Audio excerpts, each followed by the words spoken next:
So a lot of people brought up the ear because the ear is a mess. And I'm like, I wasn't even thinking about the ear. I was just thinking about the forehead and width of the face. Now I'm looking at the ear and it's like so obvious. So here's the thing. It's like you don't need to be some miracle of an artist to know what you need. Just ask other people. It's so much easier to do it that way. Somebody called me out on my sternocleidomastoid, which is this yellow line here. And they're saying should come from behind the ear. It rounds out more. The ear doesn't line up. The ear's like way too far to the left. And so once somebody pointed that out, okay, where's the ear in relation to the sternocleidomastoid, which is the neck muscle? Oh my gosh, that clarified so many things for me.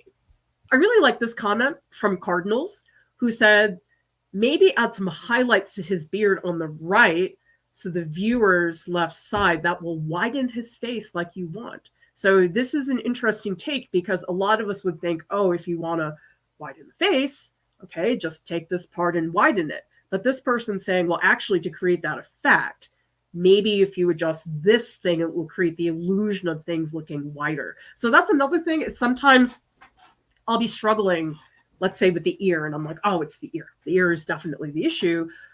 But then you realize it's not the ear. It's something else that's making the ear look weird. And so this is where it also gets very, very difficult to do. So I like this one. It says eyebrows are lower, which might make the forehead look longer, also makes him look more worried than in the picture. He's also looking up in the photo, whereas the portrait shows him looking down. Guilty as charged. So the direction of the eyes, so important, completely changes the portrait. And I did not work on the eyes at all. I will get to that at a certain point. This person says, Tyler, this is from YouTube. There's some missing mass on the left side of the jaw and beard. General shape of his beard in the photo looks like a crescent moon. Yours has the shape of a croissant, a bit thicker in the chin area and thinner on the side. So I decided, Tyler, that I was going to do a comparison. And it's so true.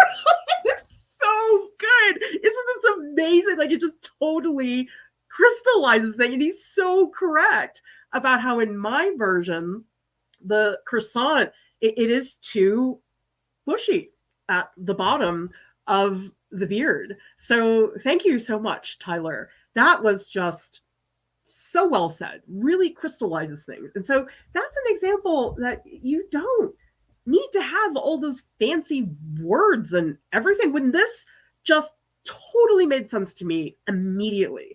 So this was a brilliant comment, and I am definitely going to be thinking about this. So it's an example that the way you illustrate a point, it doesn't have to be academic. It can just be really straight like this and to the point.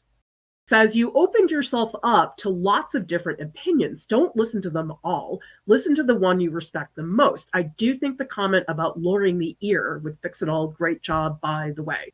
It's great to get feedback, but inevitably, if you ask that many people, you're going to get so many different ideas. And the question becomes, how do you sift through all of that critique and figure out exactly who to listen to? Usually one thing I do when I'm getting that many comments is I say, is there something that just a lot of people are saying? So for example, if you ask 30 people and only one person brings up that one thing, usually it tends to mean it's not that critical. But okay, if it's something that 15 people are noticing, that probably is something that I should listen to.